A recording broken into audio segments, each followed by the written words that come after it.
Upendra Nath ask द्वारा रचित तौलिए एकांकी का अध्ययन आज हम करेंगे।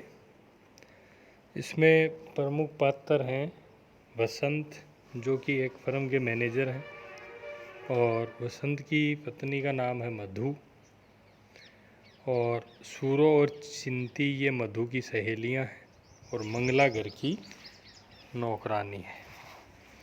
तौलिए एकांकी के प्रमुख पात्र वसंत, मधु, मधु की सहेलियां और घर की नौकरानी। इसमें आप देखते हैं कि मधु जो है वो एक जो तौलिया है, मतलब साफ सफाई की जो बातचीत है उसको लेकर के ये कितने गंभीर गंभीर है। मतलब वर्तमान परिस्थितियों में समाज में किस तरह की स्थितियां हो गई हैं उस पर ये आधारित है एकांकी। तौलिए से मुंह पोंछ रहा है कौन? वसंत। और इतने में वो मधु आ जाती है और वो कहती है कि आपने फिर मदन का तौलिया उठा लिया। मैं कहती हूँ आप। तो फिर वो कहता है कि ये कमबख्त तौलिए मुझे ध्यान ही नहीं रहता। वसंत और मधु का वार्तालाप चल रहा है। मुझे ध्यान नहीं रहता। बात यह है कि मदन के तौलिए छोटे हैं और मधु हजामत के तौलिए जैसे हैं। जो जरा आँख खोल कर देखिए, हजामत के तौलिए कितने रंगीन हैं, बीशियों तो धारियों पड़ी हैं उनमें, और मदन के कितने सादे। तो आपस में वार्तालाप हो रहा है दोनों में, लेकिन रोएदार तो व्यंग्य हो रहा है। दोनों हैं जी, आंखें बंद करके आदमी दोनों का फर्क बता सकता है। मैं कहती हूँ तो पति पत्नी में विवाद की स्थिति बन रही है एक तौलिए को लेकर के। वसंत निरुत्तर सा हो जाता है। असल में मेरा ध्यान दूसरी ओर था। लाओ मुझे हजामत का तौलिया दे दो, मुझे दिखाई नहीं दिया। यह तो टंगा है सामने, फिर भी मैंने ऐनक उतार रखी है, और ऐनक के बिना तुम जानती हो हमारी दुनिया। मधु, आपकी दुनिया, जाने आप किस दुनिया में रहते हैं। अब तो ऐनक नहीं, ऐनक हो तो कौन सा आपको कुछ दिखाई देता है। ये फिर तुमने मुंह फैला लिया, नाराज हो गई हो। मधु व्यंग्य से, नहीं मैं नाराज़ नहीं। तुम्हारा ख्याल है कि मैं इतना मूर्ख हूँ जो ये भी नहीं पहचान सकता। मैं कब कहती हूँ, मैंने तुमसे कितनी बार कहा है कि अपने भावों को छिपा लेना तुम्हारे बस की बात नहीं। तुम्हारी नफरत, क्रोध, तुम्हारी सभी भावनाएं तुम्हारे चेहरे पर झलक आती हैं, और आपको मेरी बुरी आदतें बुरी लगती हैं, पर मैंने तुम्हें अंधेरे में नहीं रखा। अपने बारे में, अपनी आदतों के बारे में सब कुछ बता दिया था। सारे पत्ते खोल दिए थे, मेज़ पर रख दिए थे। मैं कब इनकार करती हूँ। तो आपस में वो वसंत कह रहा है कि मैंने तो मेरी वस्तु स्थिति से आपको अवगत करवा दिया था, कुछ छुपाया भी नहीं था, फिर ये स्थिति क्यों हो रही है। इस तरह से आपस में वार्तालाप हो रहा है दोनों में।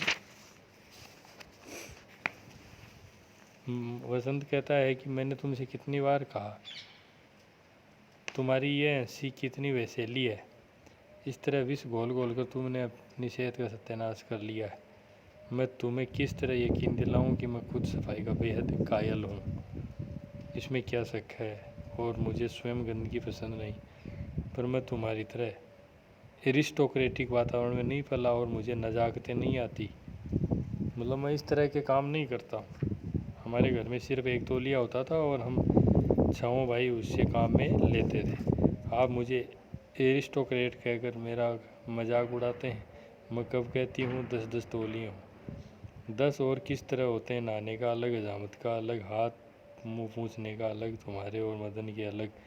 लेकिन मैं पूछती हूँ इसमें दोष क्या है। जब हम खरीद सकते हैं तो कल भगवान न करे हम इस योग्य न रहें। तौलिया न सही, खादी के अंगोछे सही, कितनी पुरानी दुरानी, पर उजली चादर धोती के टुकड़े सही, कुछ भी रखा जा सकता है। लेकिन जिस तौलिए से किसी दूसरे ने बदन पोंछा हो, उससे किसी तरह कोई अपना शरीर पहुंच सकता है। तो ये मधु सफाई को लेकर के थोड़ी एक सीमा से ज़्यादा ही सक्रिय है, उत्तेजित है। मैं कहता हूँ हम 6 भाई एक ही तौलिए से बदन पोंछते थे, और वो कह रही है कि बीमारी हम में से किसी को कभी कोई बीमारी नहीं हुई, लेकिन स्किन की बीमारी तुम्हें और मदन को तो कोई बीमारी नहीं। और फिर रोग इस तरह नहीं बढ़ता, रोग बढ़ता है कमज़ोरी से। जब हमारे शरीर में रोग से लोहा लेने के कीटाणु कम होते हैं तब। चूहा सेदान की बात जानती हो? सेदनशाह, चूहा सेदनशाह की शिकार करने के विचार से कुछ अफसर वहाँ गए थे। कुछ डॉक्टर भी थे। लंच के समय उन्हें पानी की ज़रूरत पड़ी और वहाँ कोई कुआं नहीं था। लोग जोड़ कर पानी पीते थे। डॉक्टरों को विश्वास नहीं हुआ ऐसी कोई बीमारी होगी जिससे कीड़े उस पानी में न हो। और वहाँ के लोग थे हष्ट पुष्ट। तो आप क्या चाहते हैं हम जोड़ का पानी पिएं? तुम इस बात पर अपनी विषाक्त हंसी बिखेर सकती हो, लेकिन तुम्हें मालूम हो कि अमेरिका के डॉक्टर वहीं रहे और वहाँ के एक व्यक्ति का विश्लेषण किया रक्त का, और वहाँ उसके शरीर में रोग फैलने वाले कीटाणुओं की अपेक्षा कहीं अधिक संख्या में मुकाबला करने वाले कीटाणु मिले, रोगों से मुकाबला करने वाले। और वहाँ की खुराक देखी तो पता चला कि वो दही लस्सी का प्रयोग करते हैं।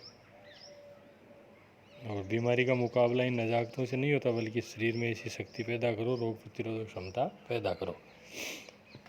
तो वसंत ये कह रहा है कि खान पान का ध्यान रखें, शरीर की रोग प्रतिरोधक क्षमता ठीक रखें तो बीमारियों से बच सकते हैं। इस तरह के दिखावटी कामों से कुछ नहीं होने वाला।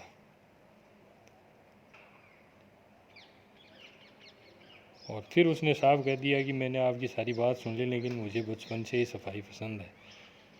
और वो फिर मामा जी का जिक्र करता है तो वो कहते तुमने फिर अपने मामा और मौसी की कथा छेड़ दी। मामा की विलायत हो आए, लेकिन इसका ये मतलब तो नहीं है कि जो कहते हैं वो वेद वाक्य है। उस दिन तुम्हारे मौसा आए थे, उन्होंने हाथ धोए तो मैंने कभी भुल्ले से तौलिया पेश कर दिया। उन्होंने दांत नहीं फोड़ दिए, ये किसी दूसरे के तौलिए से हाथ नहीं पहुँचता, और वे अपने रुमाल से हाथ पहुँचने लगे। मैं पहुँचता हूँ, अगर वे उस तौलिए से हाथ पहुँच लेते हैं तो उन्हें कौन सी बीमारी लग जाती। अब यह तो, और तुम्हारे मामा जी, मैं वहाँ गया था, रात वहीं रहा। दूसरे दिन मुझे सीधे दफ्तर आना था। हजामत यहीं बना लो मुझे कहा था। मैंने कहा मैं एक दिन छोड़कर बनाता हूँ। जब उन्होंने कहा कि अच्छा बनाए लेता हूँ, तब वे एक ऐसा रेज़र लेकर आए और कहने लगी कि मैं अपने रेज़र से किसी दूसरे को हजामत नहीं बनाने देता, इसलिए मैंने मेहमानों के लिए दूसरा रेज़र रख लिया है।